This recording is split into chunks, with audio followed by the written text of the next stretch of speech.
does he have to do to get on the field? Not necessarily start this year, obviously. What does he have to do to get on the I have field? no idea. I just saw him bench press. Sure. I'll see him pretty soon, though. Right. How's Eric Smith? Good, ready to go. He looks good. He's running around with his full speed. Big Connor too. Full speed. Marshawn Lattimore. Really good. Yeah, I do know him. The yoga paid off this The summer. yoga, I'm not sure what he did. He's gonna be the guy opposite Gary on. Him and Denzel are locked up. And then Damon Arnett is a guy that I'm playing with, moving maybe to safety, because he might be one of our best 11. And Damon Webb. Damon Webb, that's a street fight right now. It's like the guy asked earlier. There's about 5 guys there. It's a free fall. Cam Burrows is back healthy. It's going to be interesting. Justin Hilliard, okay? Great. Yeah, looks good. How different is preseason camp when you have a whole team coming back versus Much when you different. have a job up for grabs? I have never spent this much time on practice schedules that people are allowed. I stare at that board for 2 hours a day.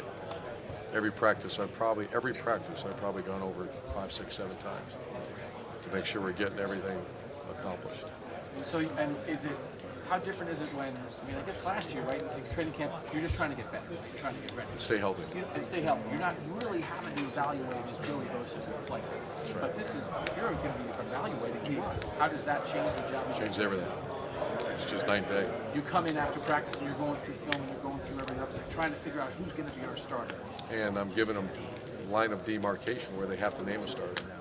There's at some point you got to say, this is our guy, and we haven't done that yet. Jamarco Jones is the only guy that we've done that with. So I'm putting a lot of pressure on our coaches, too, that I need to know by this scrimmage who is our starting outside linebacker. Is it Chris Riley or is it Jerome Baker? How often do you, I don't know if overrule is the right word, is it the position coach's job to pick that, or would you ever say, I don't know, I like this guy? Sure. Those are great conversations to have. Its coordinator is very involved, too. So it's position, coach, coordinator, and myself. When you talk about juggling the schedule, are you looking for more competition in this kind of situation or more fundamental? I mean, what is that? Well, you have your situations like second and long play, cluster formations, the tight formation, scrimmage, those situations. Where in the past, Darren Lee had plenty of that. So we didn't scrimmage those situations. Where I'm going through and saying, okay, what other situations do we have? Okay, pressures, run game against zone pressures. There's guys in our offensive line that have never done that. So I have to create that. You have 11 bodies going at it full speed in live situations, that there's a risk. So what I'm trying to say, prioritize, we have to get this situation or we don't. And then you look at your schedule. Who do you play? We don't play a too tight Michigan State, Wisconsin style team until later on. So I'm evaluating, do we do that? Or I'm just giving you examples of what goes through my mind to get them ready. Your experience with an Australian punter, a guy that came from Australia, never played football before. He's going into his senior year. Would you do it again? And do you see a trend? I mean, obviously, that guy came through the other day. I want to say there's 30 guys in college, because I asked that question. He's outstanding. And what I like best about Cameron is maturity.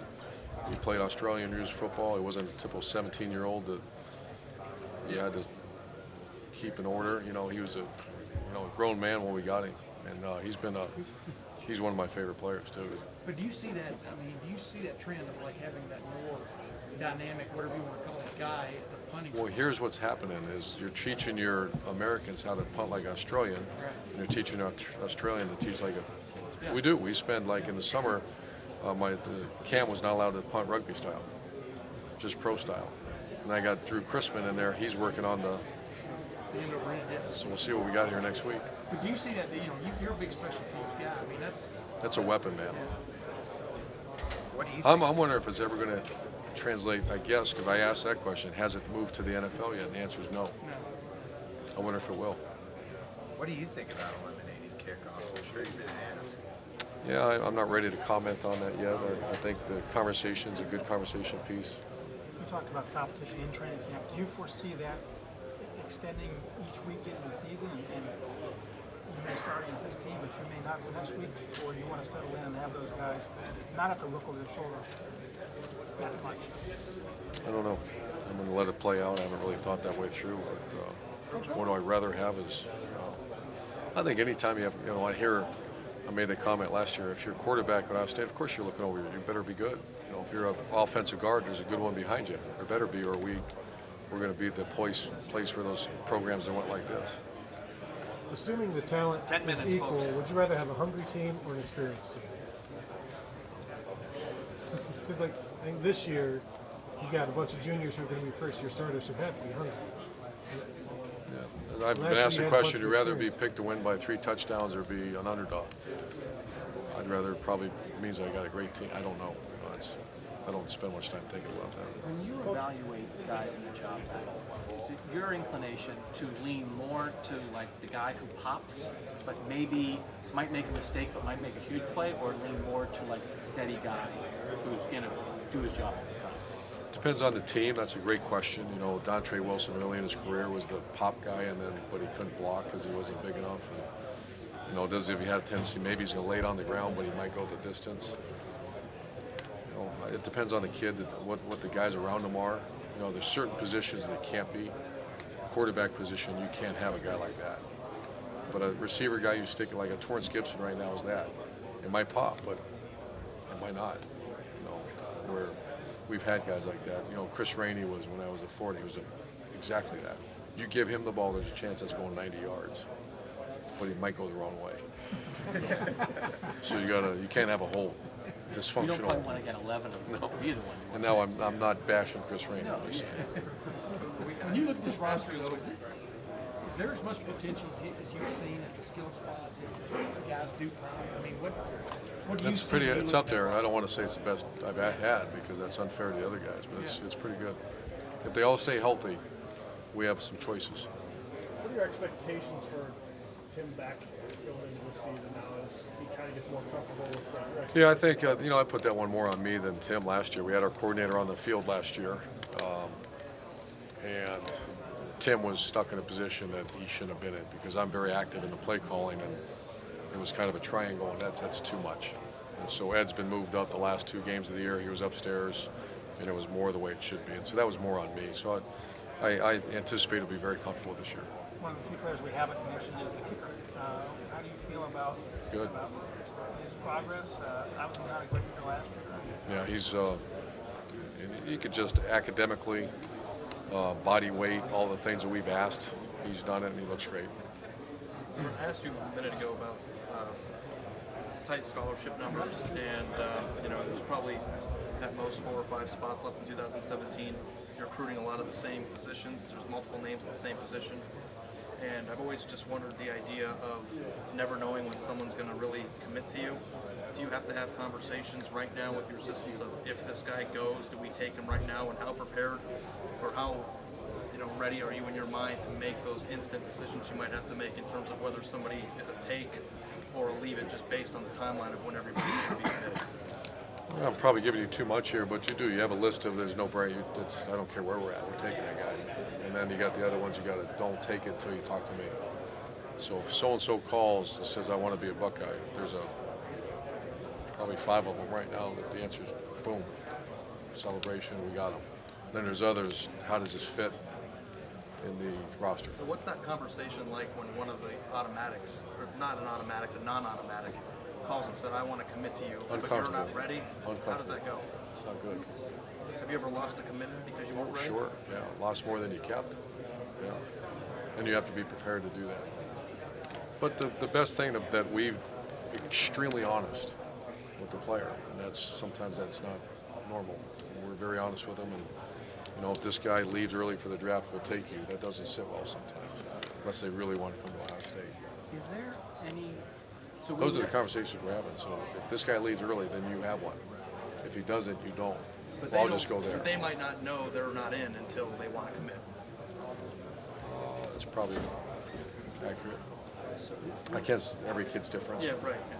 we know there's the starting jobs that are up for grabs, but with so many guys who haven't played, in terms of roster management, are there some guys that maybe if you're a 3rd-year guy or a redshirt junior that really hasn't gotten on the field at all yet, that if you don't show it now, maybe there's a better place for you to be to go have a chance to play somewhere else? I think Is that part happens. of what's happening I think that now happens. too? That happens everywhere. That Yeah, especially especially if when you you're don't know recruiting good young guys that are coming up and they bypass you, and it depends how bad you want to play.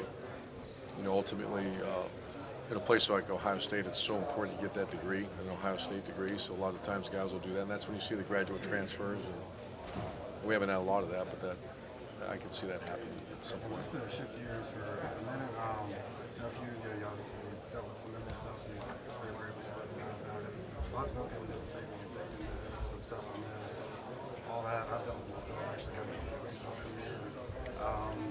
How do you manage it now? Because you seem to be doing really well now.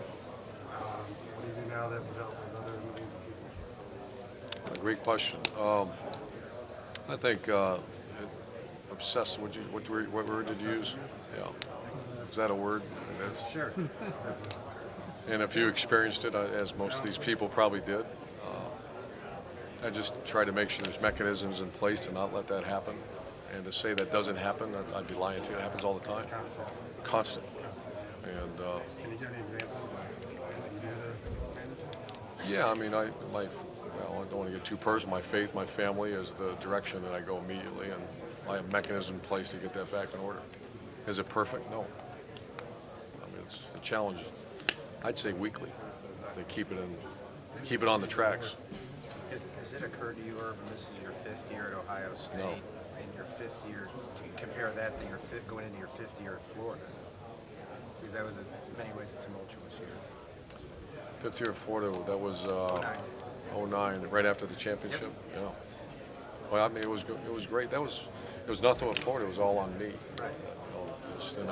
I blamed Tim because our whole message was to each other. Florida's never been undefeated. Anything less than that, we're a failure. And that was the mentality that we both had to work so hard to get that undefeated year. And I mean, talk about work in that conference and then go undefeated. But that's not a message. I don't even talk about things like that. But by the end of the year, I distinctly remember December 26, 2009. Because I think that was the day. That's when it all culminated for the first time, right? So Mike Weber's going to be our tailback. He's a really good player. Let's live through that again. Less than 5 minutes. But isn't it a challenge? Was that a tough call for you, or was that just like black and white? I mean, night and day. It's a tough call because he did some really good things to get pointed in the right direction.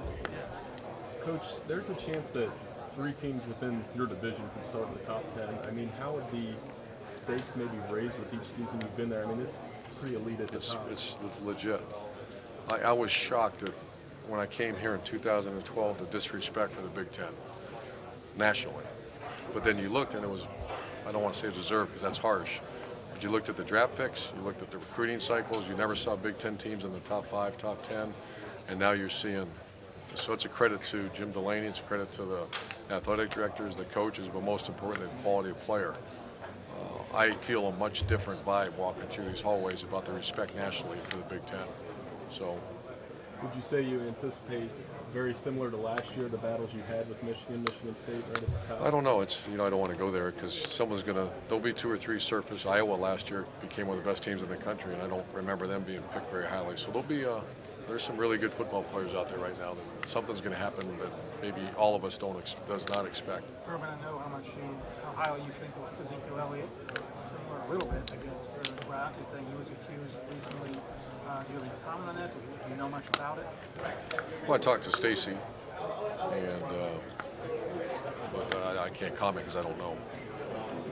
How surprised were you to even see that there was an allegation? I was shocked. You talked this morning about Mike Weber making his body and everything, and had talked about him, maturing and stuff. I mean, are those things that you're hands-on with, and that you say you just kind of sit down with Mike, or is it kind of message gets passed through? Yeah, it's more power of the unit. That's Tony Alford and Mickey Marotti. It's a term we use, but with a guy like Mike, because he's such a critical guy, I'm very close with him, and that's a Cadillac position in sports. One of them is to be a starting tailback at Ohio State. And my name's going to be on that one, so I just want to make sure that So I do spend a lot of time with it, but Tony Alford's done a really good job with Mike. How tempted are The you? numbers work out for Berger and Fada to stay on Yes. scholarship now. Yeah, they're on. And how exciting is that? For That's them, fantastic. you, That's one of the, as a coach, you have to do some tough things. You also get to do some great things. And those two, they're going to graduate in December, and they'll be Buckeyes the rest of their life. And they're going to be on the field this year for us. Both of them are starting on punt as we speak. Almost week 3, Houston plays Oakland with Yeah. Oklahoma. The anticipated football. Oh, sure. We've already have talked, and I love Tom and great respect for him, and they run very similar stuff that we run. So, Just and they're good. quick roster check. Just anybody else, physically, academically, anything else? I mean, is everybody? Dylan Thompson, I don't know if that's been. He will not. He's academic issues. He won't be eligible this year. I think that's about it. Is that just this year thing? This fall. Urban, Couple Tony more asked about questions, Torrance. What's that? When Tony asked about Torrance, you said, he's not big, he's still young. But you listed a guy like Austin Mack. Is that just because he's played the position through high school and Torrance is still? A lot of reasons: maturity, skill set. That he's he had a receiver coach named Andre that worked with him in the off seasons all the time. Torrance was a quarterback, so he never had all that extra work. So Torrance showing flashes. So is there any chance Torrance Gibson will ever play quarterback at Ohio State, or is he? He'll be a wildcat only. Yeah. Not a. So what's that like when you, in the recruiting cycle, when you have a kid who's a great athlete in high school? It seemed like he wanted to play quarterback, right? So how do you get a kid here?